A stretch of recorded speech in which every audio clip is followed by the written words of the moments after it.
Hey y'all, it's Kat from Kat Southern Charms, back with a new video. This time we're not going to talk about a how-to. I'm not going to show you a technique, but I'm going to cover the business aspect of resin for people who are wanting to sell.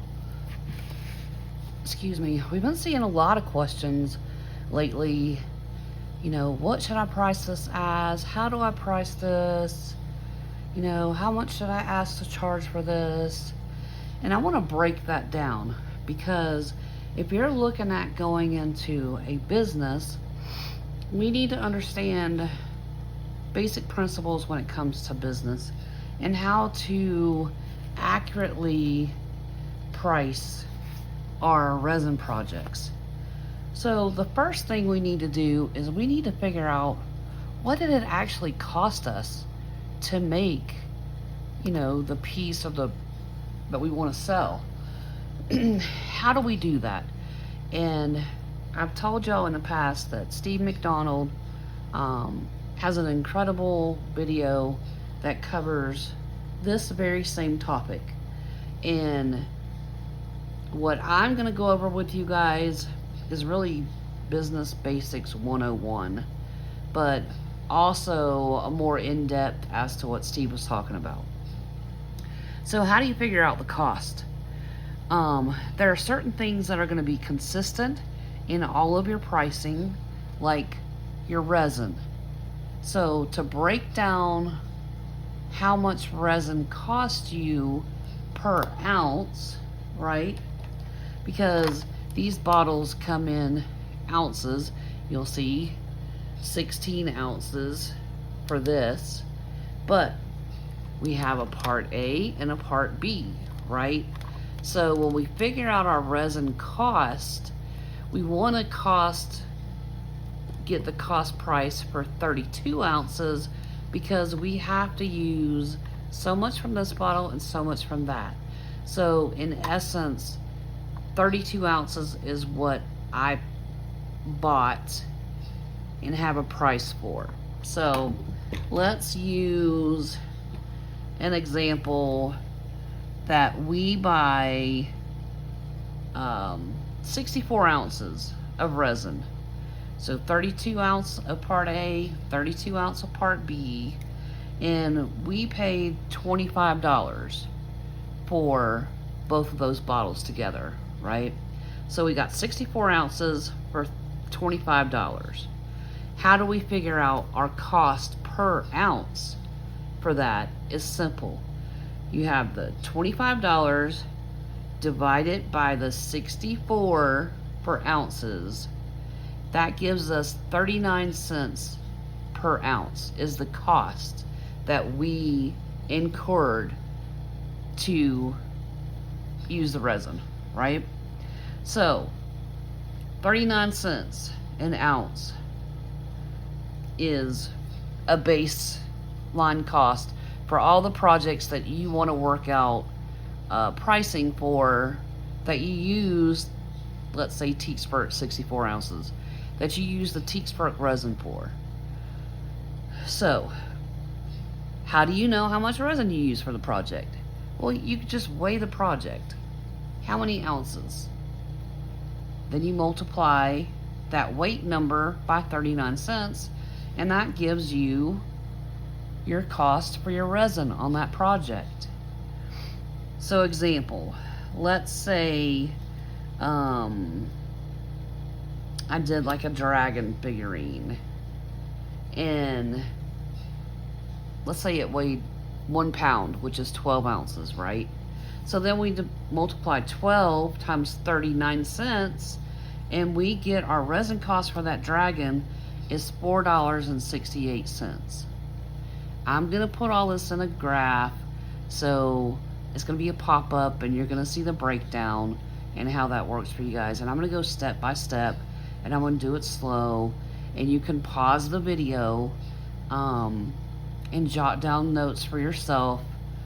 And at the end, I will have a basic formula sheet so you can use it and just plug in your costs, your weight.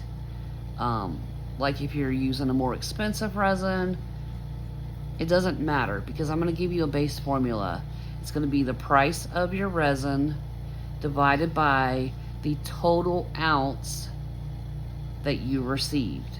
So like I said, 32 ounces, that equals a total amount of 64 ounces for that resin purchase.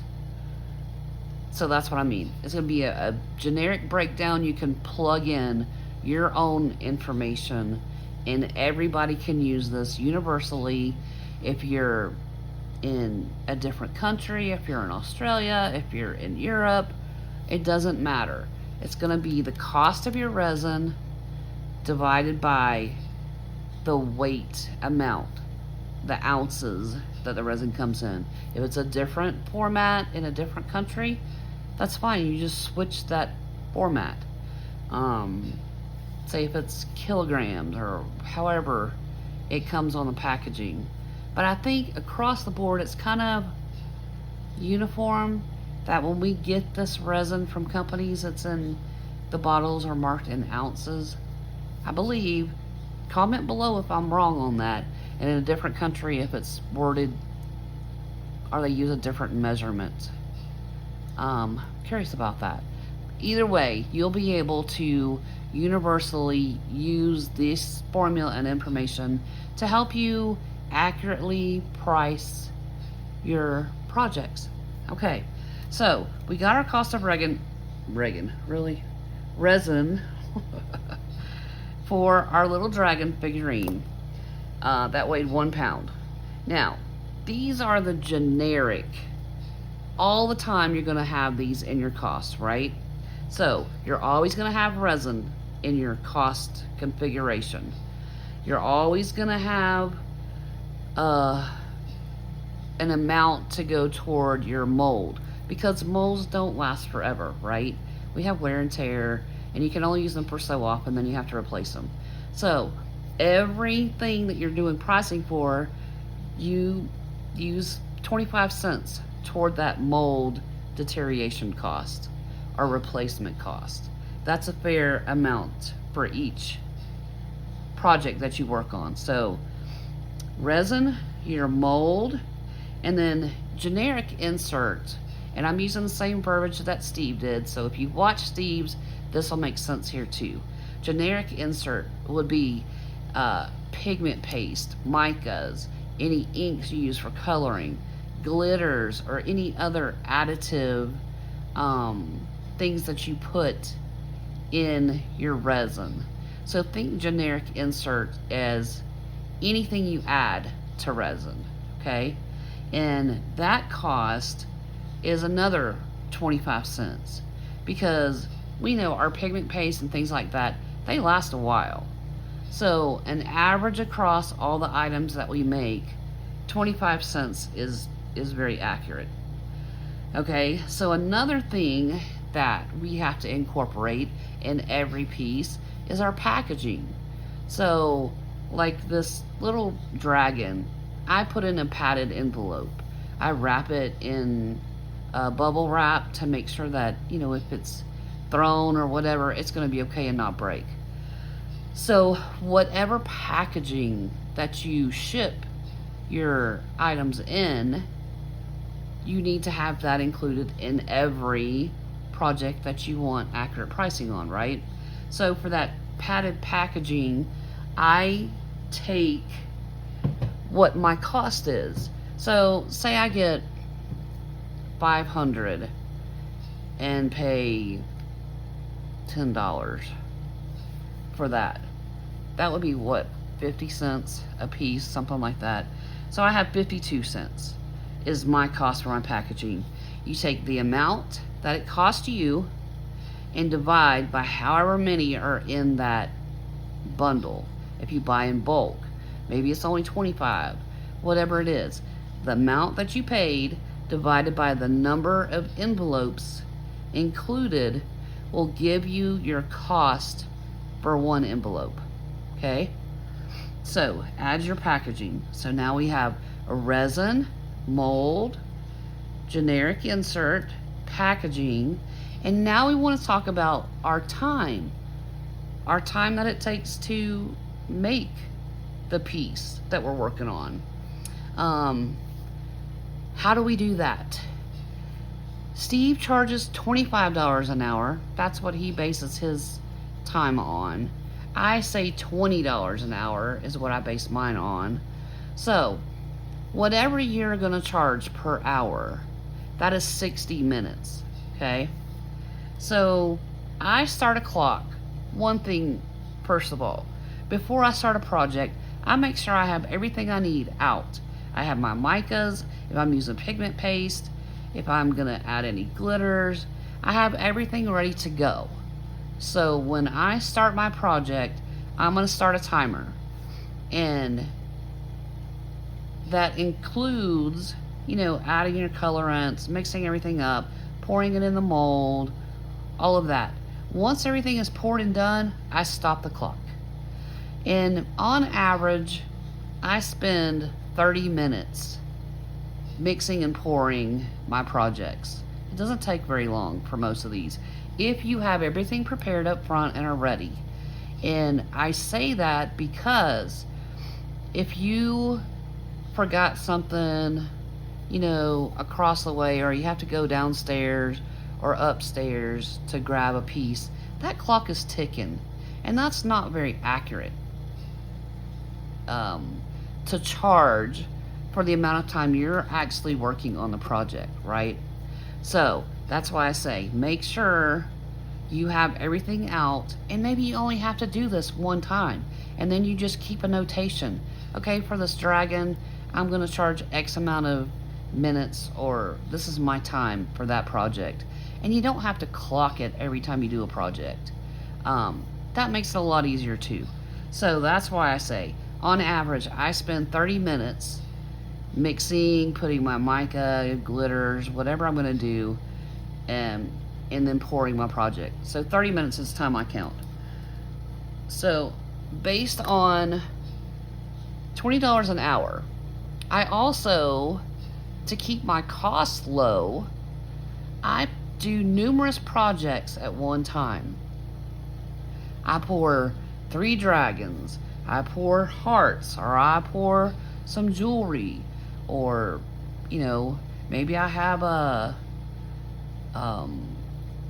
dragon that's already painted with mica, or a seahorse, or whatever the case may be. I do multiple projects at one time to save on my costs, which means more profit for me by doing that. It also keeps the costs for my customers down and makes me more competitive with other people. So for the time that I charged for this dragon, I went with 30 minutes. And I did, say, 10 projects. I think is how I figured that. Yes, 10 items made. So 30 minutes is $10, because I take my 20 an hour rate and divide it in half, because I only spent 30 minutes on the project, and that makes $10 is what I'm looking at. So I did 10 items during that time, so I divide it by each of those items, so my time for that one dragon is $1. And the way you configure your time and the amount of time for you to sell it, meaning uploading, taking pictures, writing out your descriptions, all that. To make it easy, the amount of time that I spend working is the amount of time that I'm going to spend selling, because that usually works out right. Then you don't have to worry about tracking all that either. So whatever time you come up with to make it, just make that the same time that you use to sell it. So I have $1 because I did 10 items for my time, and $1 to go toward the effort that I put in selling it. Alright, so my break-even cost for that dragon, I would have to sell it for $7.70. That's my break even. I have to make that to make my money back for what I spent to make it. Now, we talk about in business, and I'm sure you've probably heard, if you haven't, there's a percentage or a margin of markup. And what does that mean? I know this is all, it can be confusing. So maybe you need to watch this a couple times, however many times that you need to understand it. But it can be kind of overwhelming. And this is why I'm trying to break it down piece by piece for you to make it easy so you have a generic go-to, you have a baseline to start with when you make new projects. You already know that you have to account for your resin, your molds, your generic insert stuff, and your packaging, and your time to make and your time to sell. All that will be in every project. So now let's talk about margin of markup. A markup is your percentage, your commission. How much do you want to make off of this?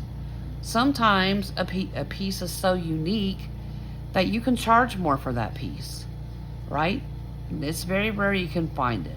But if you're making something that everybody has out there, for example, frogs, frogs are everywhere, and y'all know this. You can just look at our group. How many artists are posting their pictures of their frogs? A ton, right? So to be competitive, you can lower your margin of commission, still make money, and be competitive with all the other frogs out on the market. And how do you figure that out? You have to look up in your area, maybe look on Etsy, maybe look on eBay, look at your local boutiques or your local marketplaces, see what everyone else is selling their frogs at. And that gives you a cost comparison. If you've ever heard that term, that's what that means. You're going out and looking up, what are other people charging for this? You're checking your competitors so you can see if you can beat that price and still have your costs and make some money. Because if people are, short selling it, say they're selling it for $5 and your cost is $7.70, that's probably an item I'm not going to make anymore, because I'm not going to make any money. I'm losing money by doing that. So those are decisions you also have to make. If it's something that people are selling below your cost, it doesn't make business sense for you to continue to make that product that you can't sell for a profit, right? So that's another issue that people don't really come into resin art with a business mind. They come in with passion. Artists are passionate. We love our artwork. It gives us feelings, right? That's really a big reason why we do art to begin with. But when we sit down to price our art, we have to take emotion out of it. We can't think like that. We have to think as a businesswoman or a businessman. Am I going to make money on this? If I'm not making money on it, then why am I doing it? Isn't that the bottom line? So keep that in mind. But your break even is $7.70. Say I just want to make 10% profit. Okay, how do I do that? I multiply $7.70 by 10%. That's going to give me the amount that I need to add to my base price in order for me to make 10% profit. So by doing that, our 10% will bring the cost to $8.47 instead of the $7.70. So at $8.47, we're making 10% margin profit, or profit margin on that piece. Okay, so we're making money. If you are, that $8.47 beats your competitor, there you go. You sell it a bunch of them at a lower profit margin, you're going to come out better that way rather than raising your profit margin and selling fewer units. I hope that makes sense to you. So then if you want to do a 20% markup, that would make the item $9.24. Your base, your cost is $7.70, and you're going to sell it for $9.24. That's going to give you 20% profit margin over your cost. So really and honestly, the biggest factor is doing the search, doing the research to find out what are things selling in your area. Can you be competitive and still make money? And that's really honestly the biggest thing that people have to learn to do. And that's search Etsy, search eBay, search Marketplace, go to boutiques, go to, maybe you have a farmer's market or a flea market, and just do a little research. Okay, so that's for a 1-to-1 resin figurine. Let's talk about UV resin, because it's the same premise but with different costs. So UV resin, let's say we get 100 grams of UV resin for $7.50. That's our cost for the whole bottle, right? So when we break that down per gram, our cost is 8 cents. So when we weigh, let's say we make a pendant, okay? When we weigh that pendant, let's say it weighs 5 grams. So we take the 8 cents per gram, which is our cost for that bottle of our UV resin, and we multiply it by 5 grams. So 5 times 8 is 40. So our cost for that pendant is 40 cents for just the UV resin, okay? Again, what did I tell you? You add your mold fee, you add your generic insert fee, you add your packaging, a bale, and your cord or necklace, whatever that cost breaks down. And again, how do you figure that out? You get a bag of bales that you glue on the back of your jewelry or your pendants to thread your cord or your necklace through. So the bales cost, I don't know, whatever the cost is for the bag, and however many are in the bag. Those are the two things you need to know. You take your cost that you paid for the bag of bales and however many bales are in there, and the cost divided by the number of bales gives you a cost per bale, for one bale. And for mine, it was 45 cents. So that's what I added. Then, like I said, the mold is 25 cents. Generic inserts, 25 cents. My packaging for these pendants is different because I use a smaller bag for those. My cost for those bags I use for my pendants was 5 cents. So like I said, those are things you're gonna have for all of your jewelry or UV costs. Your resin, your mold, and in place of mold, the mold cost will also cover your blanks and your tape that you use if you're using the metal blanks and putting, flowers or whatever to make a pendant or a necklace that way. So I would keep all that the same. Your resin cost, your mold, your generic insert, your packaging, your bales, and your cord. That should all be pretty consistent for everything you make jewelry wise with UV. So I have that broke down. And then again, my time to make and my time to sell. Those are the things you need to know for this. Same thing here. I make a bunch at one time to cut down on my cost. That allows me to be more competitive in the market and allows me maybe to have a higher profit margin by doing that. So my time to make here, this same scenario that I gave you guys, I again did 10 items. So I made 10 pendants all at one time to save on that. So my cost to make it was $1 for my time.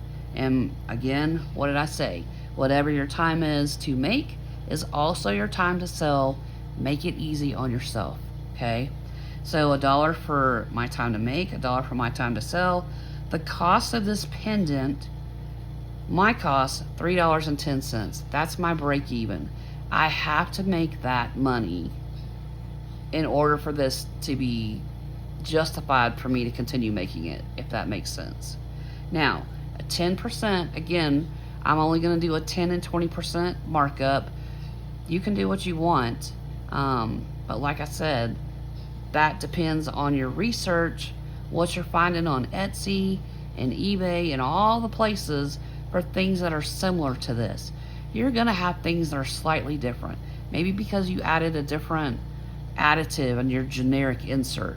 But essentially, pendants are pendants, right? There's not really anything super special unless you add like a gemstone, a legit gemstone. Then that's a whole nother ball game. I want to cover generic across the board, things that are easy for you to find, comparable items, so you know if you're, if it's worth you making, if you're going to make money on it or not. That's how you need to go in thinking about things, not about, I love how these look, they're beautiful, oh my gosh, I think they're worth, $45. But you really got to get into a business mindset and think, what is my cost? Can I make money and sell a bunch of these? And then all that profit adds up and you're making way more money than if you sell one at $40. So there you go. That hopefully will kind of rein that in, why we don't use our emotion to price things, or why you just can't pull a number out of the air and say, oh, I think that's good. No, break it down and find out, how much do you have to have? What is your cost? How much does it cost you to make these items? And are you making money at the prices you're pulling out of air? Because until you do a breakdown and a research, you really don't know. So 10% markup, our cost is $3.10 for that one pendant. 10% markup is $3.41. So we're making, 31 cents for every pendant that we sell at 10%. And if you sell 100 pendants, that adds up, that 31 cents, right? That's a lot of profit. Now, if you want to mark it up 20%, that would be $3.72, and your profit margin is 62 cents. Again, if you're able to sell it at that really low price and make a lot of them and they're selling, then you're making good money back on that. Whereas if, somebody has it at $10 and they might sell a couple, your profit, if you can move it really quick at a price where you're making good money, those profits add up the more that you send out, right? So those are things really to keep in mind about that. You don't have to set a high price to make good money. And Steve McDonald does this a lot. If you look at his stuff, his things are priced very reasonable, and people feel like they're getting a very good bargain like that. They can justify spending that because they don't feel like they're spending an arm and a leg for just one thing. You know what I mean? Here, at this price, they could buy 3 of these for the price of 1 on somebody else's site. Okay? So that justifies to themselves being able to spend the money in a time that things are very, very volatile economically throughout the world. It's not just the United States. Across the world, money is a huge issue right now. So we really need to keep that in mind, because the first thing to go off the list when you make cuts, and I can speak for myself, we've made a lot of cuts in our household, and all the luxury items are the first thing to be gone.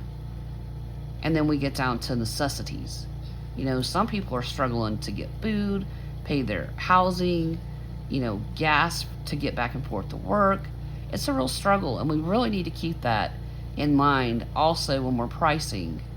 What is really a fair price that we're still making profit, so it's worth us our time to continue to make them to sell, but also giving consumers a break.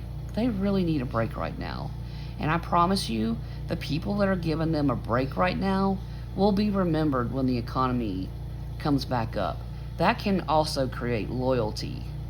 So when the economy picks back up and we're able to, maybe make bigger projects and they start moving again, loyalty will be a big, big factor for a lot of buyers. There's one other thing that is unique when it comes to pricing, and that is a canvas piece. Say you're doing a geode. Say you're using real quartz. Maybe you're only using 3 or 4 pieces that's real quartz in your geode, but you need to learn how to price that differently than, say, something you're pouring in a mold, right? So this is the last thing I'm going to talk about pricing. And at the end of this, I will put up and break everything down for you guys so you can screenshot it, you can save the video, however you want to do it, so you have something to go back to as a reminder. How did she do that? What was she talking about? I will have it all broken down for you at the end, so make sure that, one, you like the video so other people who are struggling with this can find it easier. 2, make sure you're subscribed so you can easily come back and find the video yourself and share it. Share it with other people that that are struggling with pricing, or maybe they don't know how to price. Maybe they only know how to pull out of the air because pricing has never been explained to them from a business aspect. But okay, let's get into this last piece, and then I'll post all the graphs and I won't say a graph, it's not a graph, but I'll post the data at the end, the formulas at the end, so you can easily figure this out for yourself. Or like I said, screenshot it and keep it, whatever you need to do. All right, for a geode, we know that's on a canvas. I personally only use wood canvases when I'm doing a geode because they get so heavy. I want that extra support. I want that extra support when it's hanging on somebody's wall. So that's that. I use wood canvases, and I use a 9x11 canvas for my geodes.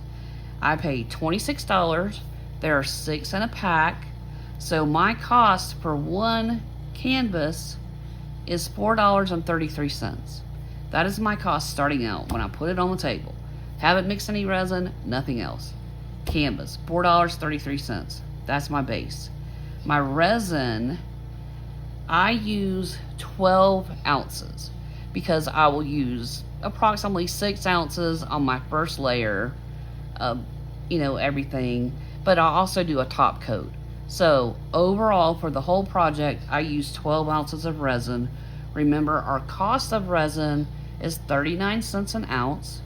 So I multiply the 39 cents for 1 ounce times the 12 ounce total I'm going to use on this canvas. And that gives my resin cost of $4.68 cost for resin. My generic inserts will be my mica powder, my paste, my crushed glass, my glitters, anything like that that I'm adding in either on the board or in the resin is $1 for that. Excuse me. That's higher than what I charge if I'm doing something in a mold because I have the additional crushed glass and maybe some Epsom salt, some other additives that I put in my geodes. So instead of 25 cents for that category on a geode, I charge $1. Then I have my resin cost, my packaging. I use a box, like a 9x12 box. I bubble wrap my piece, I put it in the box. So my cost for that packaging is $2 on a geode.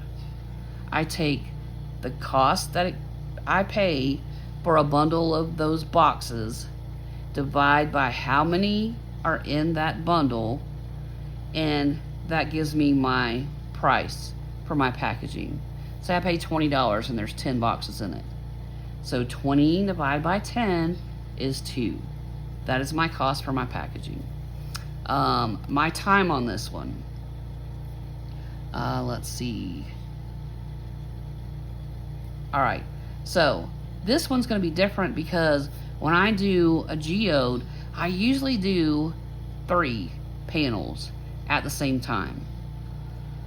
Excuse me. So again, I count 30 minutes. 30 minutes on average is what I spend on all my projects. It doesn't take me a very long time, even if I'm doing it in layers. It doesn't take long at all. So 30 minutes for my labor, my time to make, and that equals $3.33 for this one, and I'll explain why. Because again, $20 an hour is what I charge. It only took me 30 minutes, so we're down to $10, and I did 3 projects this time instead of 10, so my labor is a little higher because I only did 3. So for that $3.33, that's how we come up with time spent on this project, and the time to sell is $3.33 too, because remember I said whatever you put for the time to make, just put as the time to sell, because it all kind of equals out to the same time. And then on this project for geode, I have a special cost because I'm adding real quartz to my project, and I don't want to short myself that cost. So when you have a special additive, or if you're using a real gemstone, let's say in any of your projects, you need to factor that cost in a different line item. So for my quartz, I pay $16 for 100 grams of quartz. And when I weigh the quartz that I'm using, it's 31 grams for my geode. Weigh the quartz by itself, and that'll give you your weight, right? And make sure it's compatible with how it's sold to you.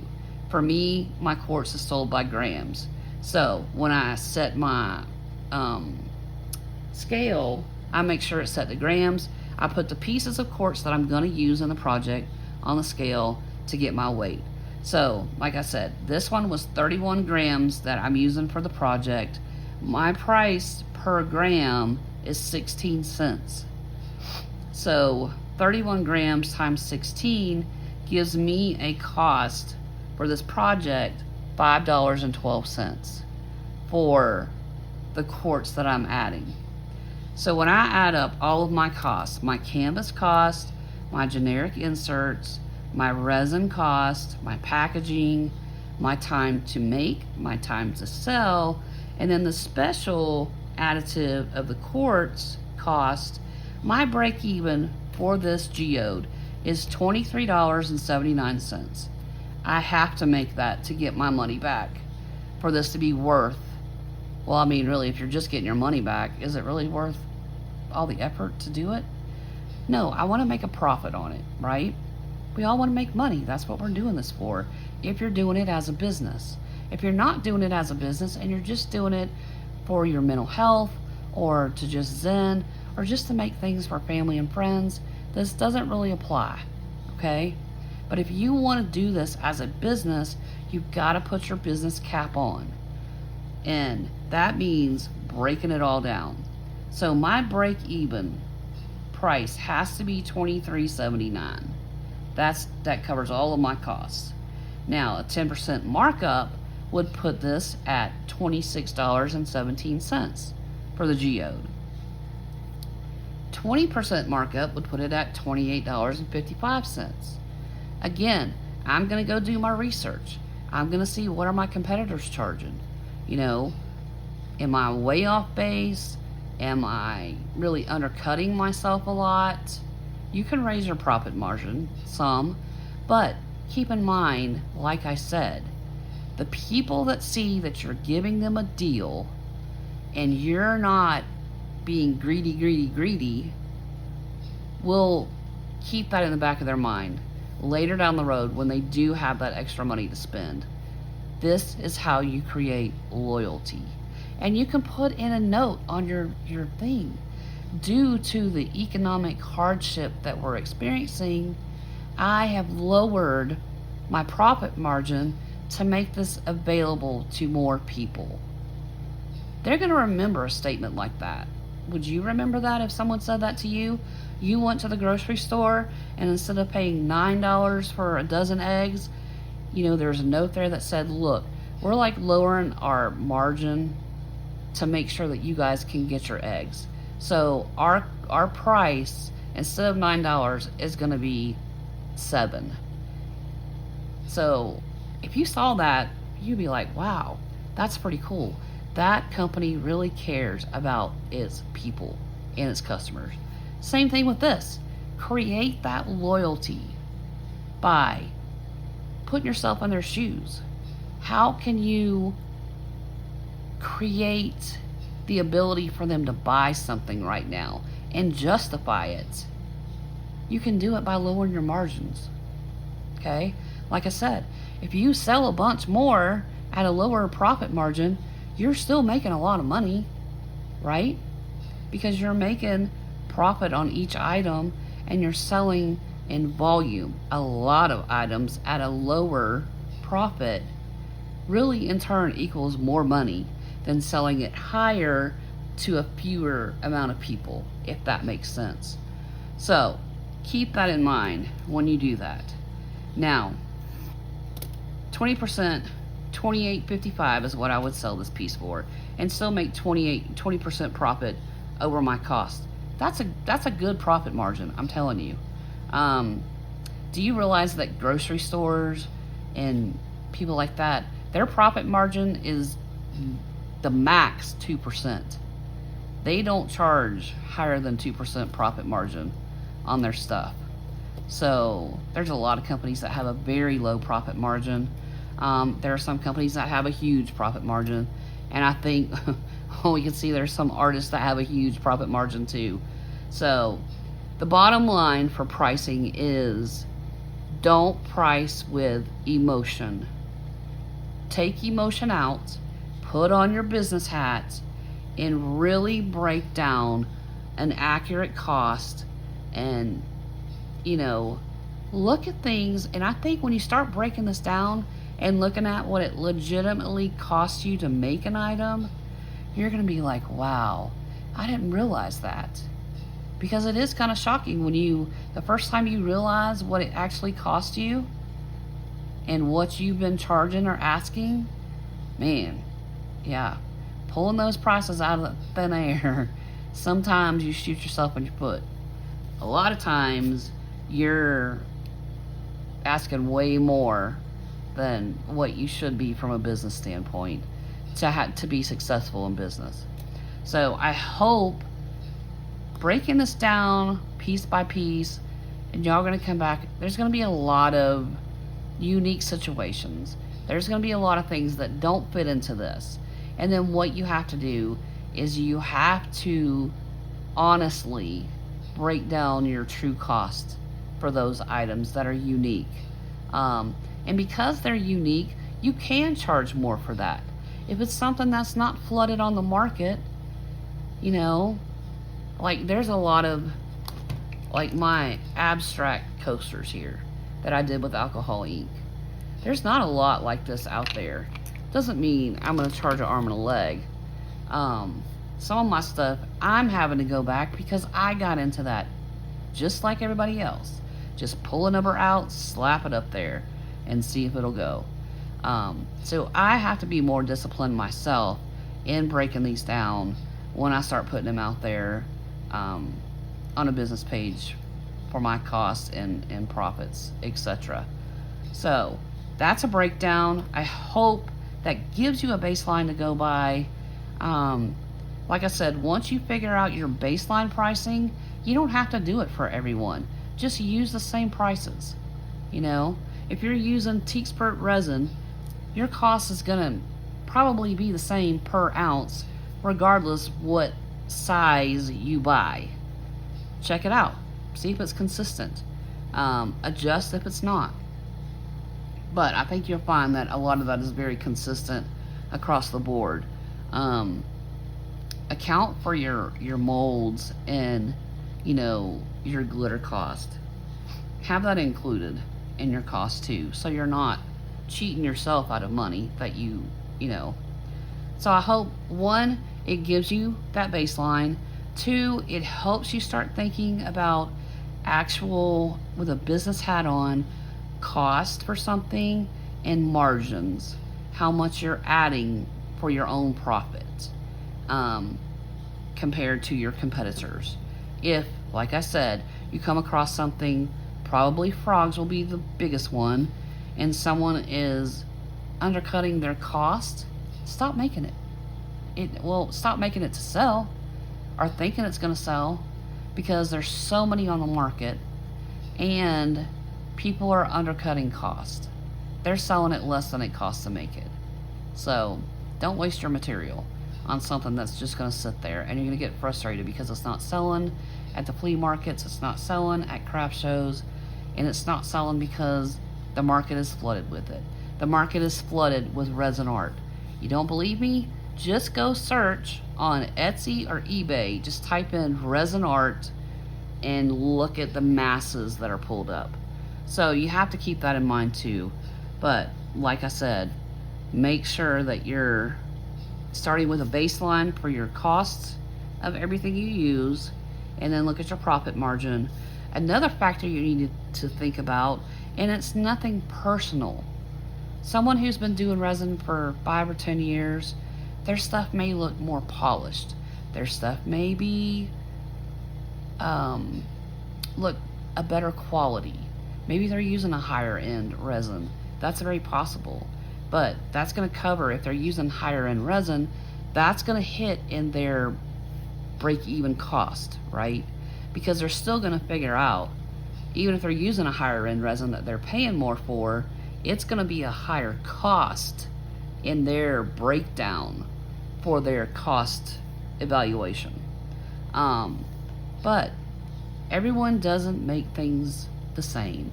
Everyone is at a different art level, and we can't charge an expert level when we're just starting out. There's a huge difference in that quality. And like I said, I'm not saying that to be mean, but I feel like I would be doing you a disservice if I wasn't honest about that aspect of it too. That's one of the variables that I say there's so many variables when it comes to, you know, calculating costs and what you're going to put something out for. Your location, that's another one. If you're by an ocean, I'm sure the market around that area is flooded with ocean stuff, right? So these are all variables that people don't think about. If you're in the city, pricing is going to be different than if you're out in the country in the sticks somewhere. So keep all that in mind when you guys are thinking about pricing and putting things out.